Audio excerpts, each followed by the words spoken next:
Jika video-video ini bikin kamu ketagihan informasi, jangan pernah ragu ya untuk subscribe, biar kamu makin cerdas soal literasi finansial. Salam dari gua Lembu Tambun untuk Indonesia Cerdas Finansial. Dan kali ini gue mau bahas tentang saham emitennya Multipolar Technology. Tapi sebelum kita lanjut, jangan lupa untuk like dan subscribe jika lo suka dengan ulasan kali ini, sehingga lo bisa menerima ulasan-ulasan gue yang lainnya. Oke, kenapa kita bahas kali ini multipolar teknologi? Pertama, karena biar kita sebagai seorang investor, kita tahu bahwa emiten saham yang kita pilih itu memiliki website. Ini namanya websitenya multipolar.com. Nah, kebetulan dia di KSEI itu di Indonesian Central Securities Depository itu ada pembagian dividen tunai ya, bulan Januari 2022. Di sini tanggal 5 Januari, di sini ada tulisan jadwal pelaksanaan dividen interim multipolar teknologi. Tapi kita nggak bahas berapa dividennya, cuman mari kita lihat, kita bahas satu persatu tentang saham-saham yang gua pilihin, kebetulan kita ulas. Nah, ini ada sedikit sejarahnya. Jadi, saham multipolar ini sebenarnya persisnya didirikan tanggal 28 Desember ya. Terus kemudian berdasar anggaran perusahaan, ruang lingkupnya itu sebenarnya berusaha di bidang jasa, perdagangan umum, perindustrian, percetakan, dan pengangkutan darat ya. Ada jasa telekomunikasi, industri, informatika ya. Jadi ini kegiatan usaha yang sudah dijalankan MLPT. Jadi itu singkatan multipolar teknologi. Jadi ambil 4 huruf MLPT untuk mewakili di sebagai emiten saham. Menyediakan rangkaian solusi dan layanan yang mengintegrasi perangkat keras seperti sistem aplikasi ya, terus kemudian IT consulting ya, dan business process management service. Oke, kita lihat. Mari kita lihat ini. Terima kasih untuk dari Britama informasinya. Kita lihat di market screener. Jadi untuk memastikan bahwa apakah benar yang market screener dengan berbahasa Inggris, dia tulis di sini juga sales per bisnisnya itu untuk hardware dan sporting device ya 48%, dan 2021 IT outsourcing, teknologi service, software, others ya. Di sini ada catatannya dalam gerak sales per bisnisnya. Jadi yang diutarakan terkait dengan usaha yang dijalankan, jadi pas ya. Nah, shareholdernya di sini ada 2, yaitu PT Multipolar itu 86%, dan PT First Media, ya tahu ya saluran jaringan internet ya, First Media itu 5,62% ya. Ini menurut catatan dari market screener. Oke. Dan ini beberapa catatan dari ID All Stocks Day Today. Jadi ini teman-teman bisa para investor setiawan dan investor setiawati bisa melihat ini. Di sini ada kapitalisasi dan ada juga dividennya. Jadi datanya di sini ada ya. Ini ada riwayatnya segala macam, dan juga ini harga sahamnya, dividen ya. Ini tutup aja ya. Ini bisa kelihatan, kita ambil 3 tahun, nanti datanya ada. Jadi kutipan ini ya.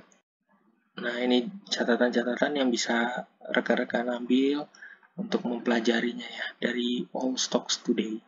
Terus kemudian kalau dari Google juga, Google Finance juga mulai menerapkan juga memberitahu terkait dengan perusahaan ini. Yang ini aku suka banget karena dia ngambil 5 tahun atau 1 tahun, kita bisa ngelihat catatannya, atau kita ngambil di max-nya ya.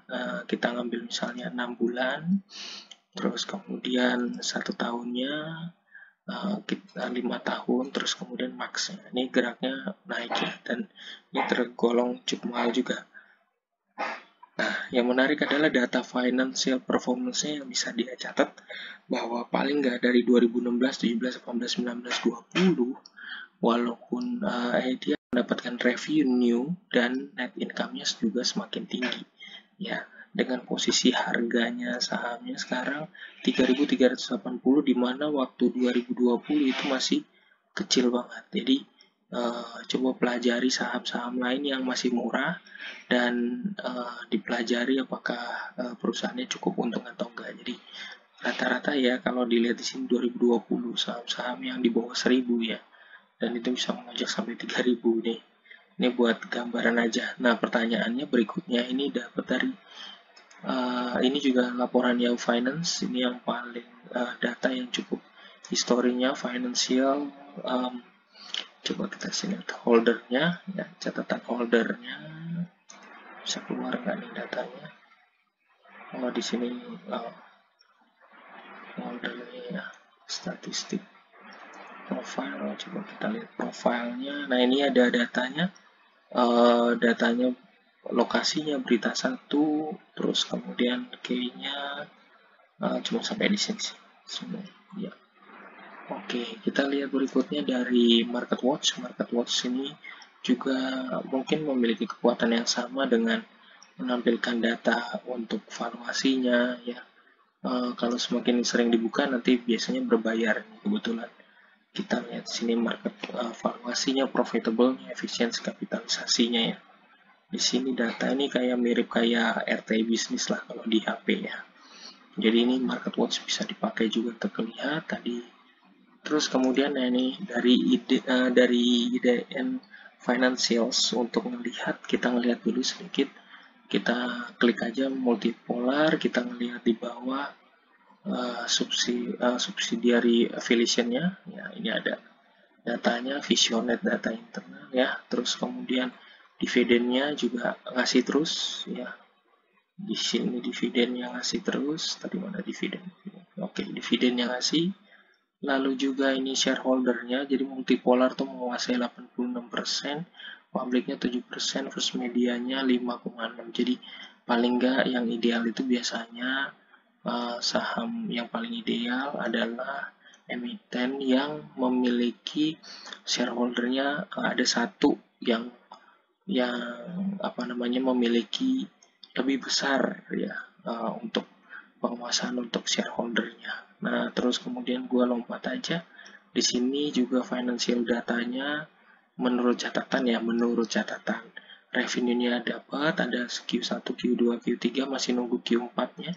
Tapi net profit-nya makin lama makin naik ya. Jadi dia makin naik dengan harga yang dengan keuntungan yang makin tinggi, juga harganya sekarang sahamnya juga tinggi juga ya.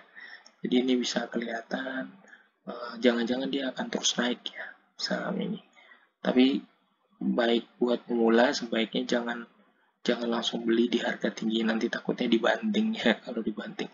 Nah, ini yang menarik buat gua karena di sini ada related company by industry.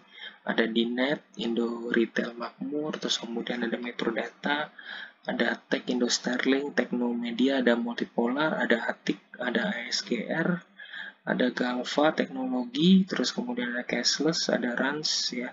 Ambil aja related company-nya sekitar 10 ke bawah gitu. Jadi ini diurutin berdasarkan market cap yang menurut IDN Financials. Ceritanya akan berbeda lagi jika kita melihat dari investing.com, di mana kita lihat di sini kita nggak mengarahkan pada dividen. Sudah. Ini masih ada dividen. Nah, ini dividennya dibuang dulu supaya bisa ngambil. Nah, ini catatan yang berdasarkan. Jadi ternyata kalau menurut investing.com, menurut data investing.com, multipolar teknologi masuk ke dalam sektor teknologi informasi dengan layanan IT ya gitu. Nah, ini bisa kelihatan. Nanti lihat aja di deskripsi, jangan lupa untuk subscribe dan like-nya ya. Jadi nanti datanya nih akan gua kasih di deskripsi. Terus kemudian satu lagi, ini juga hipotesis bisa ngelihat dari data MLPT untuk membandingin emiten sejenis, untuk membanding fundamentalnya. Ini bisa kebantu dari sini, datanya bisa kelihatan ROA, ROE-nya ya. Jadi untuk melihat kalau mau ngambil saham yang lebih murah, jadi lihat emiten sejenis dan dibandingkan dulu untuk melihat semua potensinya ya, gitu. Nah, yang menariknya adalah dari data investing port multipolar ini, teknologi ini MLPT, ternyata ada yang mencari juga saham-saham lainnya seperti MTDL, Link, MLPL, MPMX, EMTK. Jadi masuk ke ranah seperti itu ya. Jadi itu saham-saham lain yang bisa dilihat. Oke, gitu aja dari gua. Salam investasi, salam cuanders, salam investor. Terima kasih.